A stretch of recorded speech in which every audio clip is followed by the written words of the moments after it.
இந்த செப்டம்பர் மாத காலகட்டத்தில் மகர ராசிக்கு வரக்கூடிய அந்த 3 நபர்கள் யாருன்றதை இன்னைக்கு நம்ம தெரிஞ்சுக்க போகிறோம் மேம். ஒவ்வொரு ராசிக்கும் 3 நபர்கள் வரப்போகிறாங்க இந்த செப்டம்பர் 1-2 தேதிகளில் அல்லது அதற்கு மேற்பட்ட தேதிகள்லன்னு நம்ம பார்க்குறோம். இவங்களுக்கு வரக்கூடிய அந்த 3 நபர்கள் யார் அப்படின்றத சொல்லுங்க மேம். அதாவது அந்த ஆண் நபரால் இவங்களுக்கு துன்பம் நேரிடாது, ஆனால் இவங்க அந்த ஆண் நபரை ஹீல் பண்ணுவாங்க. ஸோ அப்போ தான் இவங்க வந்து கன்சிடர் பண்ணுவாங்க, ஓகே நம்மளுக்கு ஹீலிங் கெப்பாசிட்டி இருக்குது, நம்மளால் ஒருத்தவங்களுக்கு ஆறுதலாக நிற்க முடியுது, நம்மளால் ஒருத்தவங்களுக்கு வந்து ஒரு தேவதை மாதிரி நிற்க முடியுது. ஏன்னா அவ்வளோ கஷ்டத்தில் இருக்கிறவங்க இவங்க போயிட்டு அந்த பர்சன்கிட்ட பேசும்போது ஒரு ஆறுதலாக ஒரு தோள் கொடுக்கும் போது அந்த பர்சனுக்கு இவங்க தேவதை மாதிரி தெரிவாங்க, இவங்க ஒரு தெய்வம் மாதிரி தெரிவாங்க. இவங்களோட அந்த செல்ஃப் வேல்யூ அந்த இடத்துல இன்க்ரீஸ் ஆகும். ஏன்னா இவங்கள ரொம்ப குறைவான எடை போட்டிருப்பாங்க. அப்போது இப்படி இருக்கும்போது ஓகே நம்மளை பற்றி நம்மளுக்கே தெரியல, நம்ம கேவலமாக நினச்சிட்டு இருந்தோம் நம்மளை, ஆனால் இப்படியான ஒரு பர்சன் நம்மளை வந்து ஒரு தெய்வத்துக்கு ஈக்குவலாக வச்சு பார்க்குறாங்களே, அப்போ உண்மையாக நம்மளுக்கும் ஒரு பவர் இருக்குது, நம்மளாலையும் வாழ்க்கையில் வந்து சாதிக்க முடியும், ஜெயிக்க முடியும் அப்படின்ற ஒரு தன்னம்பிக்கை கிடைக்கும், உத்வேகம் கிடைக்கும். சில பேர் வந்து தன்னுடைய வாழ்க்கையோட புரிதல் தெரியாமையே வாழ்வாங்க. இந்த மாதிரி நபர்களை மீட் பண்ணும் பொழுது இவங்க இப்படி இருக்காங்களா, அப்போ நம்ம தப்பாக இருக்கோம், நம்மளை மாற்றிக்கலான்னு முயற்சிகள் மேற்கொள்ளும்.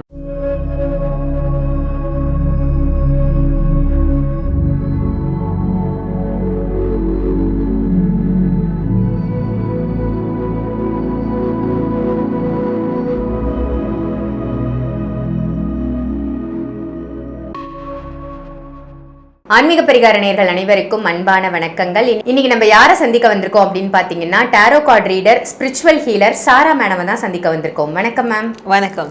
நல்லா இருக்கீங்களா? நல்லா இருக்கேன் மேம். நீங்க எப்படி இருக்கீங்க? நல்லா இருக்கேன்.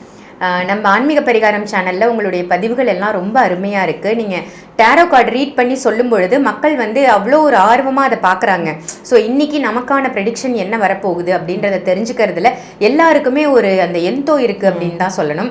ரொம்ப நல்லா சொல்கிறீங்க மேம். உங்களோட ப்ரெடிக்ஷன் எல்லாம் 100% வந்து கரெக்டாக இருக்குன்னு நம்ம கமெண்ட்ஸ்லேயே பார்க்க முடியுது. ஒரு முருகர் மெசேஜாக இருக்கட்டும், ஒரு காளி மெசேஜாக இருக்கட்டும், நீங்கள் சொல்லக்கூடிய கருப்பர் மெசேஜாக இருக்கட்டும், எல்லாமே ரொம்ப அருமை அப்படின்னு நிறைய பேர் சொல்லி நான் பர்சனலாகவே ஃபீல் பண்ணியிருக்கேன். ரொம்ப ஹாப்பி மேம். மேம், இன்னைக்கு ரொம்ப ஸ்பெஷலாக நம்ம ஆன்மீக பரிகாரத்துக்காக என்ன டாபிக் அப்படின்னு பார்த்தீங்கன்னா, வர இருக்கின்ற செப்டம்பர் மாதம் 1-2 தேதிகளில் நம்மளோட தலையெழுத்தையே, அதாவது ஒவ்வொரு ராசிக்காரரினுடைய தலையெழுத்தையே மாற்றக்கூடிய 3 நபர்கள் வரப்போகிறாங்க அவங்க லைஃப்பில் இந்த செப்டம்பர் மாதத்தில் 1-2 தேதிக்கு அப்புறம். அப்படின்னா அந்த நபர்கள் யாராக இருப்பாங்க, எதனால் அந்த நபர்கள் அவங்க லைஃப்குள்ளே என்ட்ரி கொடுக்குறாங்க, இதை பற்றி ஒரு சின்ன இன்ட்ரோ மாதிரி கொடுத்துட்டு நம்ம ஒவ்வொரு ராசிக்கா போயிடலாம் மேம். சரி, ஓகேங்க சார். இது நம்ம டாரோ கார்ட்ஸில் தான் நம்ம வந்து பார்க்க போகிறோம். ஃபர்ஸ்ட் அந்த 3 நபர்கள் யார் வரப்போகிறாங்க அப்படின்றத நம்ம கார்ட்ஸ் எடுத்து பார்க்கலாம்.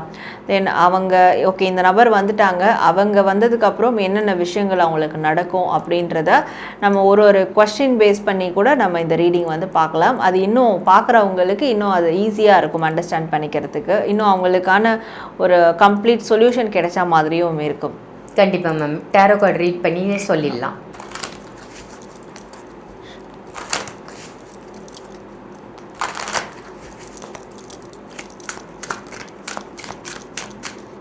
ரொம்ப அருமையாக டாரோ கார்டு ரீட் பண்ணி ஒவ்வொரு ராசிக்குமான அவங்க லைஃப்பில் வரக்கூடிய, அதுவும் இந்த செப்டம்பர் மாதம் 1-2 தேதிகளுக்கு அப்புறம் வரக்கூடிய 3 நபர்கள் யார் அப்படின்றத நம்ம தெரிஞ்சுக்க போகிறோம். இந்த செப்டம்பர் மாத காலகட்டத்தில் மகர ராசிக்கு வரக்கூடிய அந்த 3 நபர்கள் யாருன்றதை இன்றைக்கி நம்ம தெரிஞ்சுக்க போகிறோம் மேம். ஒவ்வொரு ராசிக்கும் 3 நபர்கள் வரப்போகிறாங்க இந்த செப்டம்பர் 1-2 தேதிகளில் அல்லது அதற்கு மேற்பட்ட தேதிகள்லன்னு நம்ம பார்க்குறோம். இவங்களுக்கு வரக்கூடிய அந்த 3 நபர்கள் யார் அப்படின்றத சொல்லுங்கள் மேம். ஸோ மகர ராசி, இவங்களோட லைஃப்பில் வரக்கூடிய அந்த 3 நபர்கள் யார் அப்படின்னு பார்க்கும்போது, மகர ராசி அந்த 3 நபர்கள் வந்து ஒருத்தர் வந்து இவங்க ஏஜ்க்கு ஈக்குவலாக இருக்கக்கூடிய ஒரு ஆண் நபர். அந்த ஆண் நபர் வந்து ஏதோ ஒரு கலக்கத்தில் இருப்பாங்க, ஏதோ ஒரு சோகத்தில் இருப்பாங்க, அவங்களே ஒரு கஷ்ட காலத்தில் இருக்கக்கூடிய ஒரு மன கஷ்டத்தில் இருக்கக்கூடிய ஒரு ஆண் நபர் மீட் பண்ணுவாங்க. 2வது நபர் இவங்க ஏஜ்லேருந்து இளையவங்க, சின்ன வயசுக்காரங்க, அவங்களும் ஆண் நபர் தான். அந்த ஆண் நபரும் அதே மாதிரி ஒரு மனநிலையில் தான் இருப்பாங்க. என்னடா இது இப்படி ஆயிடுச்சு, நானே கஷ்டப்பட்டுட்டு இருக்கேன், நானே வந்து ரொம்ப துன்பத்தில் இருக்கேன். ஸோ இந்த 2 ஆண் நபரும் துன்பத்தில் இருக்கக்கூடிய ஆண் நபராக தான் இருப்பாங்க. ஒரு ஆண் நபர் இவங்க வயதுக்கு ஈக்குவல். இன்னொரு ஆண் நபர் இவங்க வயதுலேருந்து கொஞ்சம் கம்மியான வயது. மூணாவது வரக்கூடிய அந்த நபர் எப்படி இருப்பாங்கன்னா, இவங்க வயதுக்கு ஈக்குவலாக இருப்பாங்க, இல்லை இவங்க வயதுக்கு கம்மியானவங்களாகவும் இருப்பாங்க. ஆனால் அவங்க இதுவும் கடந்து போகும்ன்ற அந்த பாதையை நோக்கி போகிறவங்களா இருப்பாங்க. ஆல்ரெடி நான் நிறைய கஷ்டத்தை பார்த்துட்டேன், இப்போ என் லைஃப்பில் வந்து எல்லாத்தையும் விட்டு வெளியேறி என்னோட முன்னேற்றத்துக்காக நான் வந்து போயிட்டுருக்கேன். ஸோ என்னோடய வாழ்க்கை பயணத்தை நோக்கி போயிட்டுருக்கேன். ஸோ அப்படியான ஒரு பர்சனாக இருப்பாங்க. அந்த பர்சன் வந்து அதுவும் இவங்க ஏதாவது ஒரு ரயில் ஸ்நேகம் அந்த மாதிரி மீட் பண்ணுற மாதிரி இருக்கும். ஏதாவது ஒரு பயணத்தில் இவங்க அந்த பர்சனை மீட் பண்ணுற மாதிரி இருக்கும்.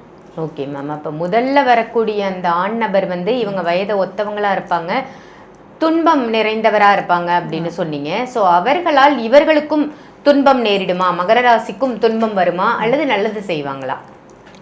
அதாவது அந்த ஆண் நபரால் இவங்களுக்கு துன்பம் நேரிடாது, ஆனால் இவங்க அந்த ஆண் நபரை ஹீல் பண்ணுவாங்க.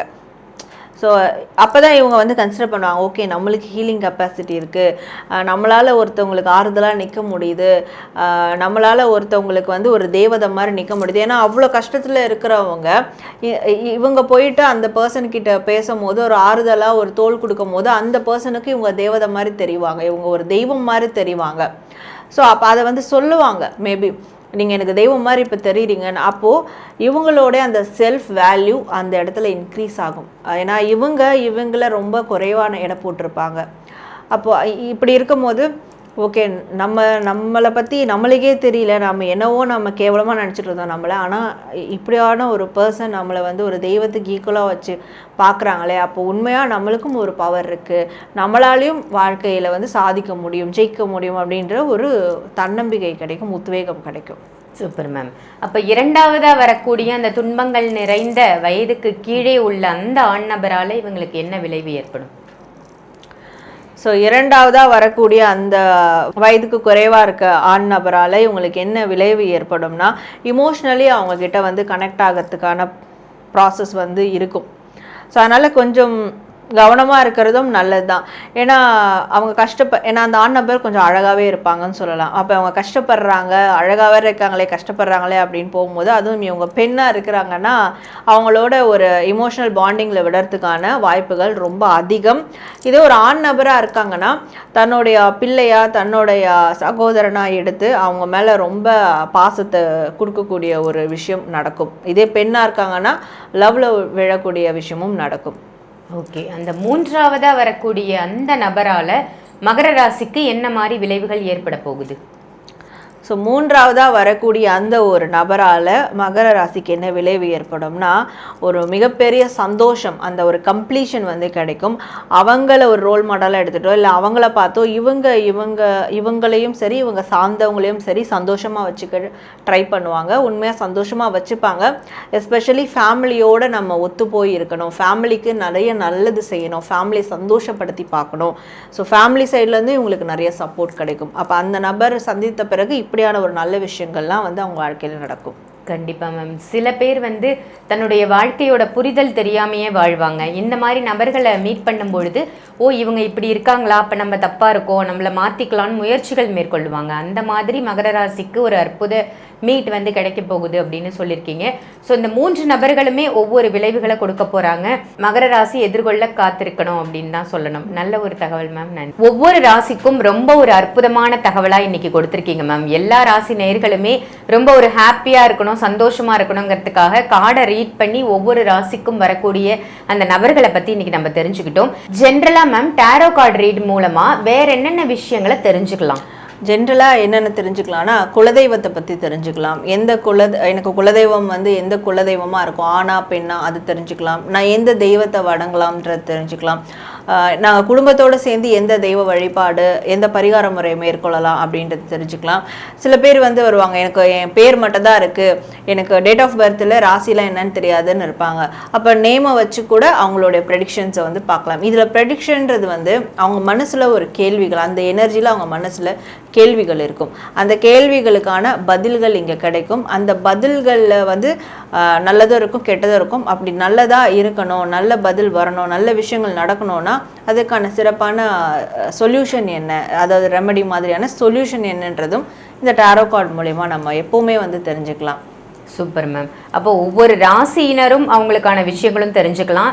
சப்போஸ் ஜாதகம் இல்ல, ராசி நட்சத்திரம் தெரியல, பிறந்த தேதி தெரியலன்னாலும் நம்ம டேரோ கார்டு ரீட் மூலமா நிறைய விஷயங்கள் தெரிஞ்சுக்க முடியும். அவங்க மனசுல இருக்கிற கேள்விகளுக்கு விடை கிடைக்கும். ஓகே, இப்போ யாருக்கெல்லாம் டேரோ கார்டு ரீட் பண்ணணுமோ வீடியோவில் தெரியிற நம்பருக்கு காண்டாக்ட் பண்ணி சாரா மேம் நீங்கள் டைரக்ட் கன்சல்டேஷனும் எடுத்துக்கலாம், ஆன்லைன் கன்சல்டேஷனும் எடுத்துக்கலாம். ஸோ இதை ஒரு நல்ல விஷயம், எல்லாருமே யூஸ் பண்ணிக்கோங்க. இதை தவிர்த்து உங்களுக்கு முருகர் தரக்கூடிய மெசேஜ் ஏதாவது வேணும் அப்படின்னாலும் அதுக்கும் கார்டு ரீட் பண்ணி மேம் சொல்லுவாங்க, அதையும் பயன்படுத்திக்கலாம். நல்ல ஒரு தகவல் இன்னைக்கு கொடுத்தீங்க மேம். நன்றி. நன்றி சார்.